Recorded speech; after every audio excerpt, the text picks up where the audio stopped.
Hello. What can I say? Um, Today is June 1st, 2021, and I feel like I'm a new person. Like I've been reborn. Just, I feel like everything is illuminated. Like I've been taken beyond the veil to see some things, get revelation, confirmation of some things that I've been wanting to do for pretty much my whole life since the age of, I would say, 18 or 19. And what that is or consists of is me creating some type of wellness center. That was the first idea. It was with my friend Linda Lorenzo, who passed away of breast cancer in 2006. She and I had talked about like all the things we wanted to have when we were going through the cancer process, and had at that point I had just been in remission for maybe a year from reoccurrence of stage 4 Hodgkin's lymphoma. And so my second bout with it, so I was like a year into remission, and my friend Linda had just got diagnosed with stage 4 metastatic breast cancer. And that it was just, we had a conversation one day, and she was like, Jenny, like, I need to be like in therapy. And I'm like, yeah, this is a situation where you should be in therapy, and I totally got that, and it just did something. I said, you know what, people's mental health is affected majorly when they are dealing with a physical illness. It takes it up, it is magnified to the 10th power. So if you're already dealing with depression or anxiety and you get a cancer diagnosis, what do I do with that? Or you get a cancer, you were fine and you were joyful and you were happy and you were living your life, and then all of a sudden you get a diagnosis that you have kidney disease, stage 4. You're about to go into renal failure. And then right at that moment, a switch can be flipped, and now your mental state is just not right. Be it depression, be it anxiety, be it both, be it a manic phase, be it whatever it may be, it can open itself up to an array of mental health challenges. And so I myself, self-disclosing here, have had mental health challenges. I would say it started in 2013 when I got diagnosed with heart failure, lung failure, and kidney failure, and diabetes at the same time. I was put in the hospital because I just didn't feel well. Didn't know exactly what was wrong. I just knew I needed to get to the hospital, and I drove myself there. And which is so funny now, thinking back on it, like, how do you drive yourself to the hospital? But I did. And on my way there, I actually hit a car, trying to park the car. My vision got so blurry, I couldn't see anything, and I hit a parked car at the hospital, and I knew then, I'm like, this is not good. This is real bad, whatever's going on. And I don't know how I got in the hospital. I don't know who came and picked me up, but I don't remember walking in. But make a long story short, heart was failing, lungs, everything was shutting down. All my organs were shutting down. And it was just this moment of like, I had like a break, like not psychotic break, but I guess in a way I did. Like I disassociated. I totally was outside of myself. I was not in there. I was there, but I was not there. Okay. And I have never really allowed myself, up until recently, to really feel that pain, to feel that connected to the mental health part of myself. Like I've always separated myself, even before any of this new diagnosis that I have. 18, I was diagnosed the first time, stage 4, Hodgkin's lymphoma. Came back at age 28, age 38, which is in 2013. All these things start to happen. All my organs are starting to shut down. And this is 30 years. If you think about it, it was a 10-year gap in between each major health crisis of mine. And each one took another blow, took me down, boom, I popped back up. 1, 2, 3, punch, got back up. The third one, I thought it was a TKO. I honestly, like, seriously, you can't have all your organs failing, pretty much, and not be mentally thrown off by that. And so I experienced really like a psychotic break. I don't know what happened, but I wasn't there. I just left. And I was in really bad shape. I couldn't even take care of myself. When I got to the hospital, literally my sisters from Arkansas flew in, my sister from Illinois flew in, and my sister that lives in here in California where I am came down, and they moved me out of my apartment. I ended up having to move back in with my sister and my niece and my brother-in-law. And at that time, I still wasn't clicking that I just lost my home. Like, I just got diagnosed with all this stuff. Now I lost my home. I don't even have my own place to go to. I gotta be in somebody else's house sick. Come on. Give me a break. Seriously, it's bad enough to be sick. But to be sick in somebody else's home, it's a different experience. So I, moved with her, and I'm getting better physically, but I'm not getting better mentally. I'm going down. I'm like literally going down. I'm going down. But my brother-in-law, who had been diagnosed with a lung disease from fighting fires, he was a firefighter engineer, but he had already come in contact with whatever substance or whatever from fighting fires. And so he had already, unfortunately, he ended up with a lung disease, and he was trying to get on a transplant list, and that didn't work, and he was getting sicker and sicker and on oxygen. And just, I remember that conversation I had with him, sitting on the bed. My sister had gone to work. It was just he and I in the house. My niece is at school. And he looked at me and he said, "Gigi, I want to apologize." He took a breath. I remember, and he took another breath, when we went to Hawaii and you were going through your cancer and you couldn't breathe, and I really didn't understand what that was about. I thought that since you didn't have oxygen on, that you should be fine. You could just walk around. You looked great, but you kept complaining about certain things, and I just could put the two together.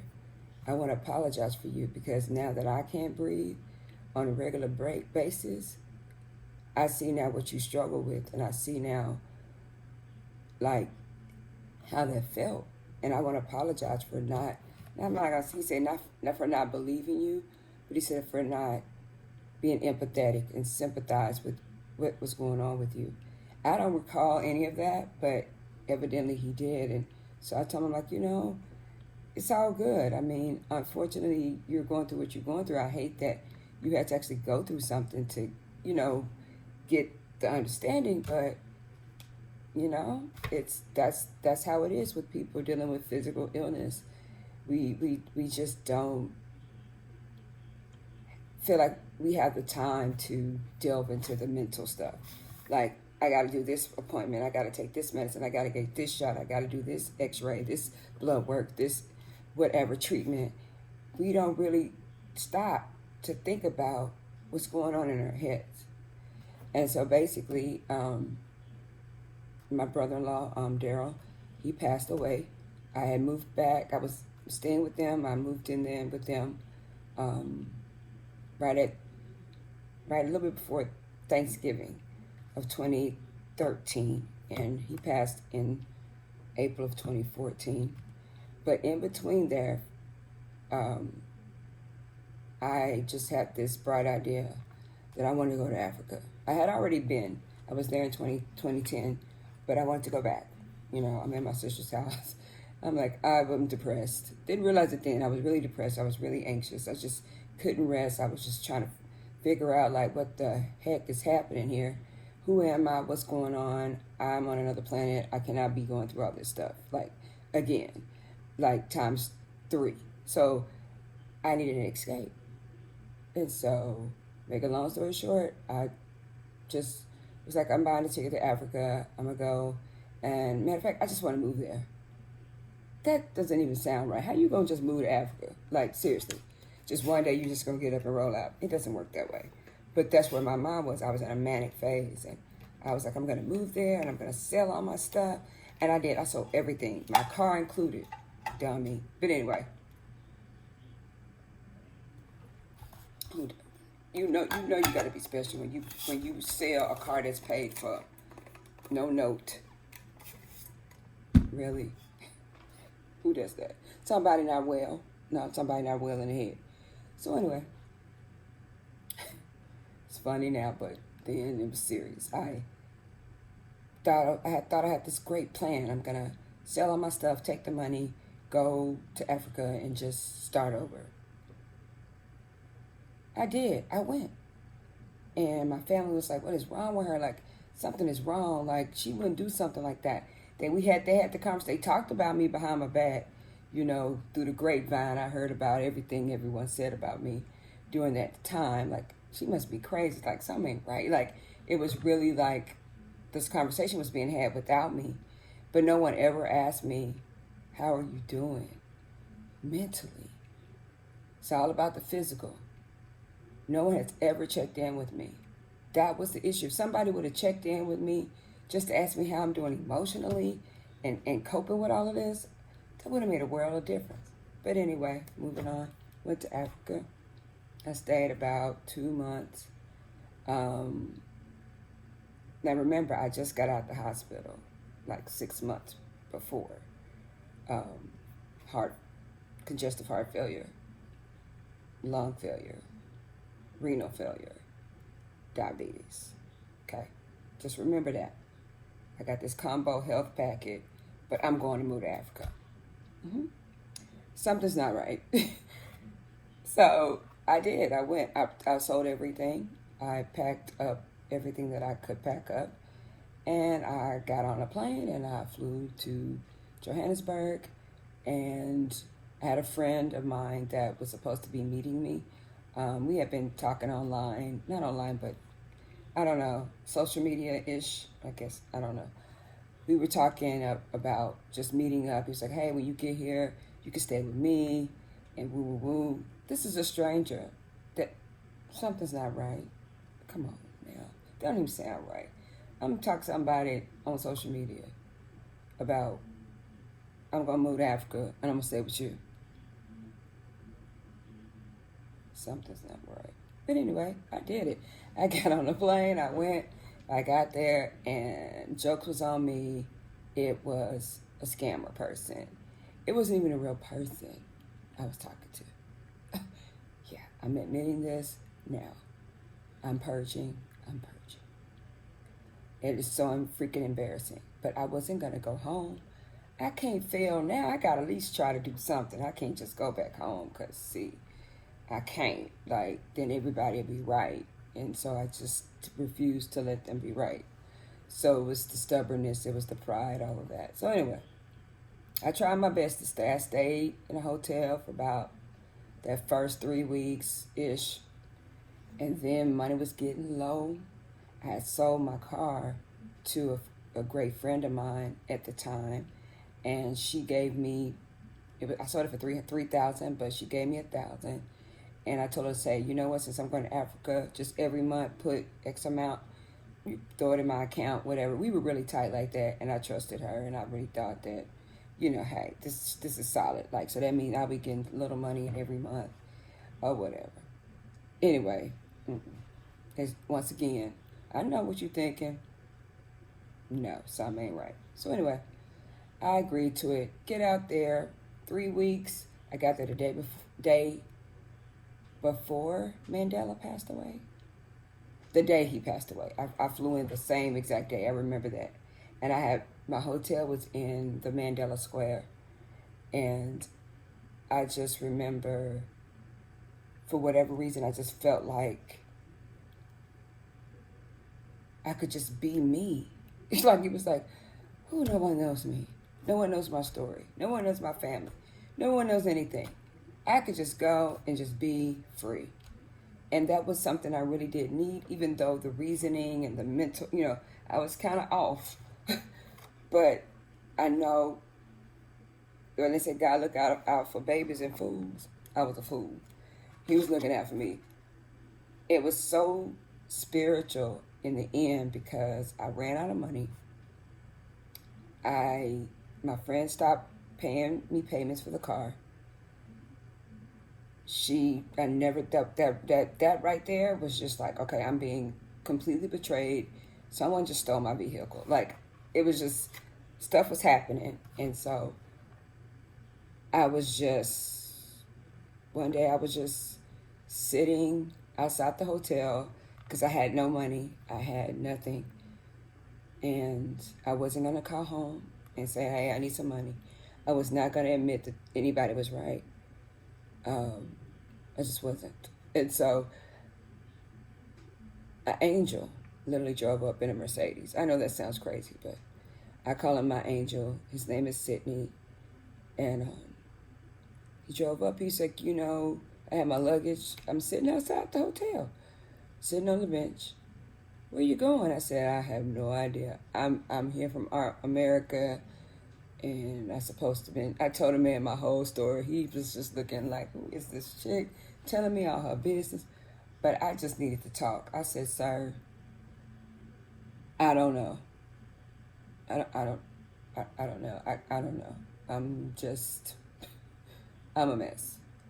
And he was like, I know I can help you. I said, what you mean you can help me? He said, I know a family that would take you in. They're a pastor and wife. They do have 2 daughters. I'm sure they'll take you in. You can help out around the house for room and board or whatever, and just be a help to them. I said, well, if you can do it, I'm willing. Blind, y'all, blind faith. I'm telling you, blind as a bat, honey. I say blind as a what's that insect? June bug. That's better. I like June bug. I was blind as a June bug. I got in the car with this man. Okay. He was in a black Mercedes. I'm like, well, at least he drive a decent car. Like, I had nowhere else to go. I said, I just gotta trust. Blind faith. I said, I can't go home. How am I get there? I ain't got no money. Okay, why not? So I got in the car with him. Sydney drove. Oh no, he called. That's what he did. He kept on his cell phone. He called the family and told them what was going on. And I think they were speaking. I don't know what language. I can't remember right now. But anyway, in their native tongue. And so then he gets off the phone. He said, "Okay, I got you. They're gonna take you in." I was like, "Are you serious?" He said, "Yeah, they're at a wedding right now, a wedding reception. They told me to bring you to the reception. You can roll with them to their house." And I'm like, "Okay." I can't. Anyway, I'm killing myself telling this because I've never really talked that out loud. And yeah. Anyway, so we get to the wedding reception. So I'm at somebody's wedding now. Now I'm like, okay, this is starting to get a little stereotypical, crashing the wedding and the barbecues and stuff, Yeah, you know what I mean. Whoever, what, you know what I'm saying. That we are known for doing things like that. But I was cracking up. I was like, I'm at this girl's wedding. I don't even know who this is, but I'm at the wedding. I'm eating cake, had a whole plate. I did whatever dance thing they was doing, little routine slide, something. I tried to learn that. And I just got in there and I got to work. I was like, hey, hi, my name is Jenny. Everybody calls me Gigi. And whatever I can do to be of service to you, I would be greatly appreciated. Whatever I can do. Cook, clean, whatever. Babysit. I, I don't know. Just help me. Use me. I want to help you. You help me. We'll work together. My ticket, I leave, I had like 3-4 weeks left before I was going back home on the ticket that I had. And I was just kind of like determined to like stick it out at least to my return. I'm on. So they took me in, straight up. They took me in. And yeah, she had 2 daughters and her grandkids was coming over and stuff. And they were such a sweet family. Man, I felt like I was a member of the family. Like they didn't treat me any different, no special. America, we don't care about that. You need to, can you do, and I did. I literally was like, whatever you need me to do. I've dusted, I did a whole bunch of stuff. And hung clothes on the line. And this is the person with congestive heart failure, diabetes, lung failure, and kidney disease. Come on. That's how blind faith was. I just went anyway. I did it anyway. And so, with that being said, the power of the mind.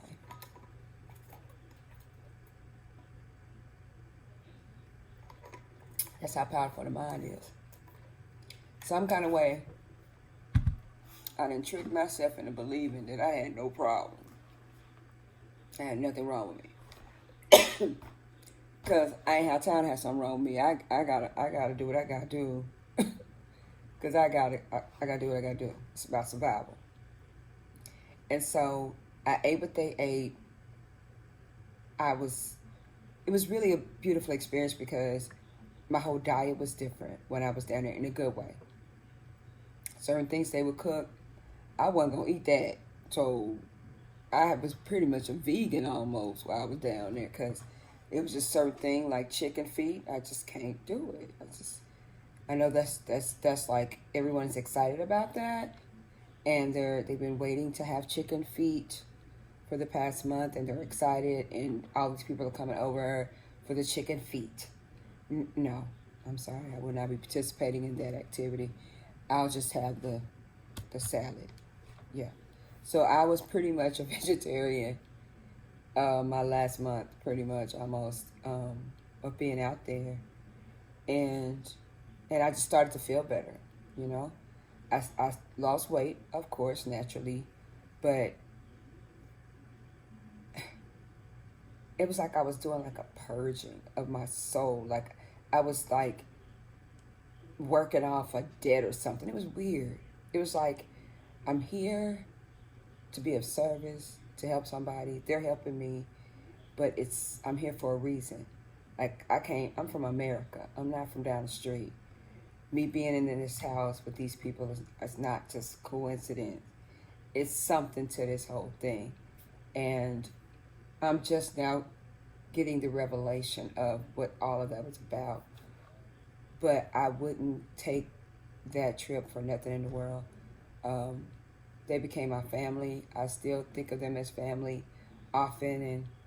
And, hopefully our paths will cross again. We'll be able to see each other. But they took care of me. I went to church with them. I was a part of the family. And, I got back. I did get back. I didn't make it all the way to the end of my ticket. I made it to like a week before I was just like, I gotta go. I'm tired. So I got out, went home, and I took care of my brother-in-law.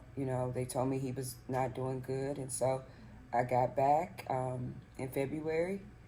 And from February till he passed, I helped my sister take care of him and, whatever, and made him food or whatever I needed to do. And I remember the conversation we had. That's why I want to do whatever the idea that God gave me, like the project. Because he's like, Gigi, I just want to talk to you. I need you to try to convey some things to my wife, your sister. I said, yeah, what's up? He was like, I'm tired. I said, I know, Daryl. I said, I know the tired you're speaking of is not a physical tired. I know it's not, when a tired of something. You're done. Like, you feel depleted. You feel like, I'm ready to let it all go.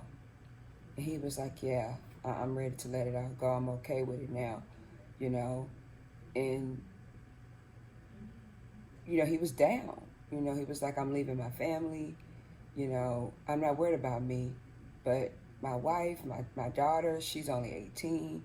And he really I just allowed him to just talk it out. Talk it out, talk it out, talk it out.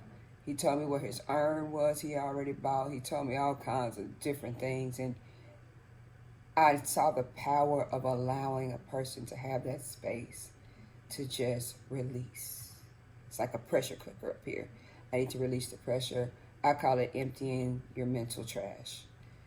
With my clients, I say emptying your mental trash. That's what we're doing. Be it journaling, be it talking, be it exercise is a good one. Whatever, music, doing something creative, getting those juices flowing in a more positive way. Those thoughts. And so those automatic, thoughts that pop up, and you're like, where'd that come from?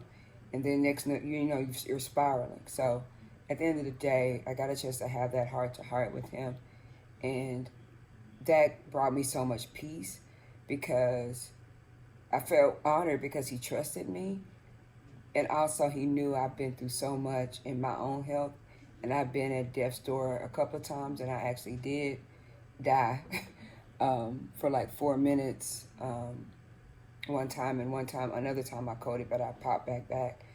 But I did have an experience, which we'll talk about that another day. But at the end of the day, he knew that I can handle it, that I understood.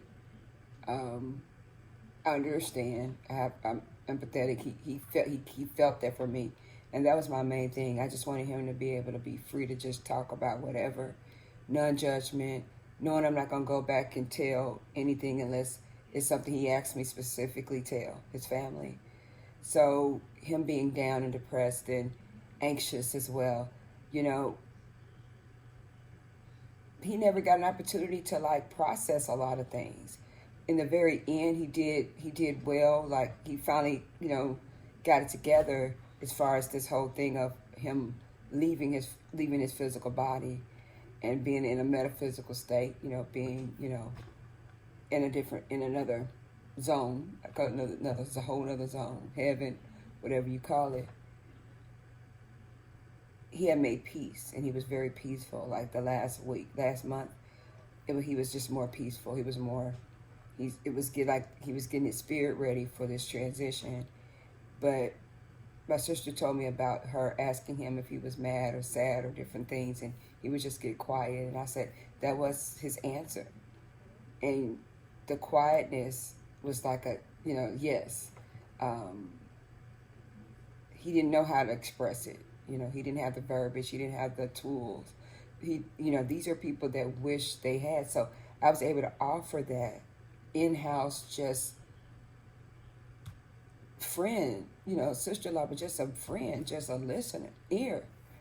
And so I'm saying all that to say that God is leading me to create some things. A few things can be under this. Connecting mental health, physical health, the psychology of that, and how one affects the other and vice versa. That's never talked about. That's not even, no one's doing that.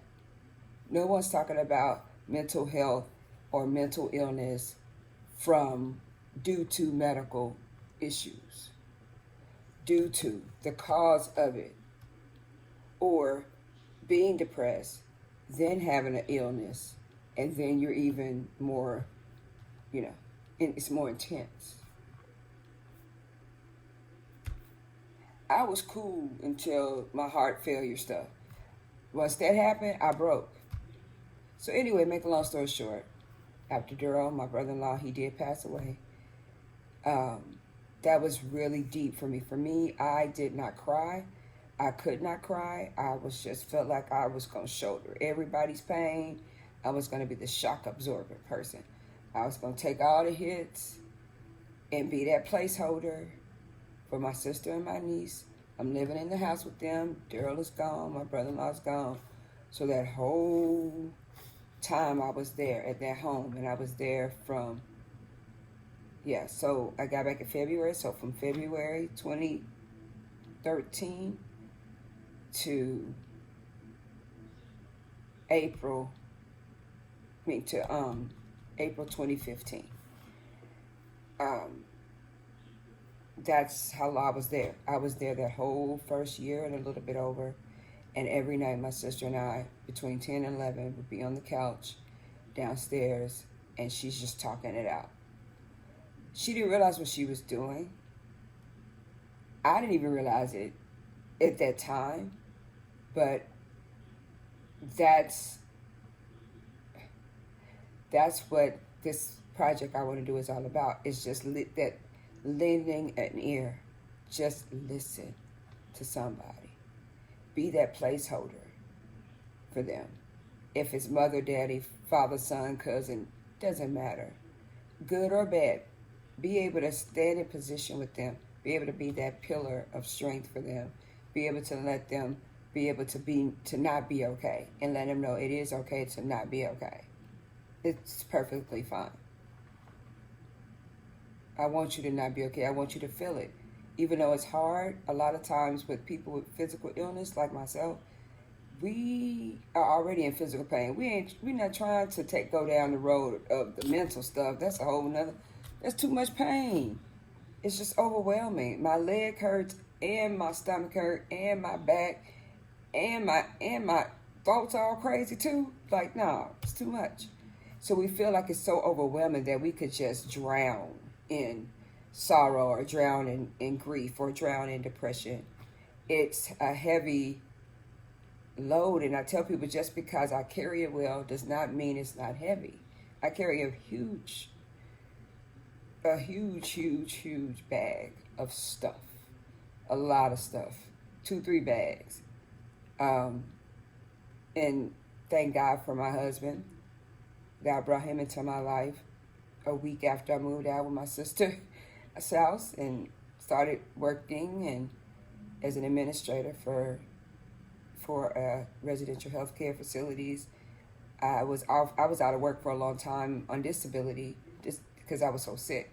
And I finally got strong enough to go back to work, and I did. I went back to work. So 2 weeks later, I met my husband in Walmart.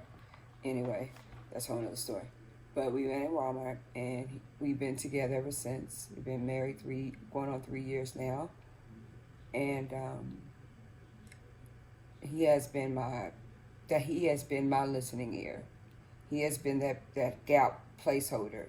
He has been all those things for me, and we both, lost our mothers. He lost his mother and his father and a sister who passed on the same day as my brother-in-law did, same year. His mother's name and my mother's name are almost identical. My mom's name is Aretha. His mom's name is Rita. Like, both from Arkansas, his parents. So his mom. So it was really a lot of things that were connecting for us. And so he has been just like my number one backbone, holding it down, support. Like, I'm just so grateful for him. He's amazing, and he's so thoughtful, and he's so consistent and encouraging, and he's just there. Like, it's like he could take the punches that I throw, and then help me get back and get it together. Because I know, for me, I do deal with anxiety. and depression at times, and I was hospitalized. I put myself in the hospital, um, mental hospital or facility, whatever, for 8 days. That was after Daryl had passed away. It was like a few months down the road. I just couldn't process it all. I couldn't do, I just couldn't take it. I was going down, and a friend of mine I reached out to, and I told her, I said, I don't, I'm feeling suicidal. I don't feel like, I'm not feeling right. I feel like I want to drive off the, off the bridge. You know, like I'm having visions of myself driving into stuff and craziness. You know, and I hate to say craziness, but you know, I wasn't right. You know, I was just not in a good space and really dark place. And thank God her being in the mental health field, thank God she was able to pick up on the language I was using. And she was like, oh, okay, call your psychiatrist. Let's see if we can get you in somewhere. So I did, and she couldn't even reach the psychiatrist. I don't know what happened. But make a long story short, my psychologist, she directed me to a place, and I stayed in treatment for 8 days. Then I did an out treatment program, and just beginning of my healing process. You know, I had already been to therapy before. My master's is in psychology and in clinical, so I'm, you know, I've been in that arena with the people, but I never really had that personal experience connecting my physical health with my mental health. It was all mental or all physical, but not the two, how they merge and how they intersect and intertwine, and one is a cause of another. I've never had a therapist to break it down like that, and that's what happened for me when I went in treatment. I got a chance to, like, light bulbs was popping on, like, oh, this makes so much sense. Why this and that, the way I feel about this and that. So it was just so amazing, and so I'm just so grateful that I did that. Like, I'm just proud of myself that I had the language, I had the, you know, I was willing. I need help. No, so I'm not right. Something's not right. So I did that, and ever since I did that, once I did that program, I was off. I flew off. I got a job, you know. I went back to work and in a nice position, and was able to move out and, you know, start my life again.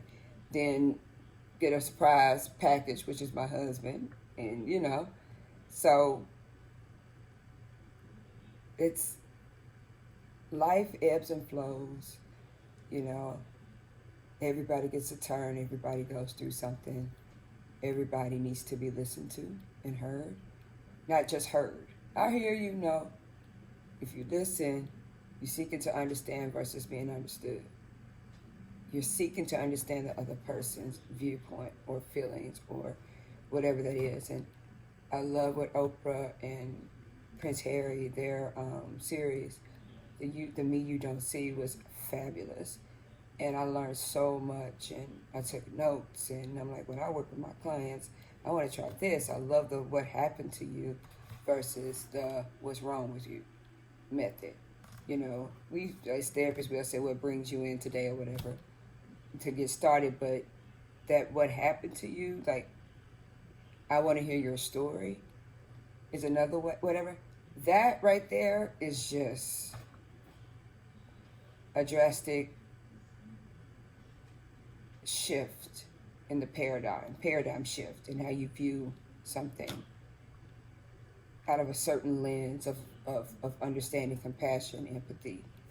Please, I want to know your pain. I want to know what keeps you up at night. I want to know why you can't sleep. I want to know what your thoughts are. I want to know how you feel about losing your dad, or how you feel about being, you know, not able to go to school with your friends because of the pandemic, and can't play baseball, can't, you know, because I have clients that are kiddos and older, but, you know, working with the kiddos, they're going through their own mental health challenges, and so isolation and stuff. And then I had one client that was dealing with a physical illness, and mental.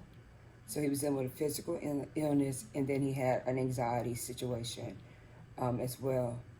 But the anxiety came after the diagnosis of whatever this is. So he was my first client, or is my first client, that we work on that connection and how one affects the other, and all that kind of stuff, and depression, anxiety around the illness itself and what it's doing and when it flares up and all that kind of stuff. And I was just thinking, I'm like, it's time to unveil, look behind the mask, the effects physical health has on mental health. Physical health, mental health. Mental health can affect physical health and vice versa. But I really want to be able to have a platform, to have a place to go for people that just need to be able to talk about their stuff, and everybody understands. It's about understanding. It's about being able to give back. It's about being able to share my own experiences with others and relate to them. They need people who want to be able to know that like, oh, you've been through something. You've experienced that too. Oh, wow. Okay. If you can make it, I can make it. If you can get through it, I can get through it.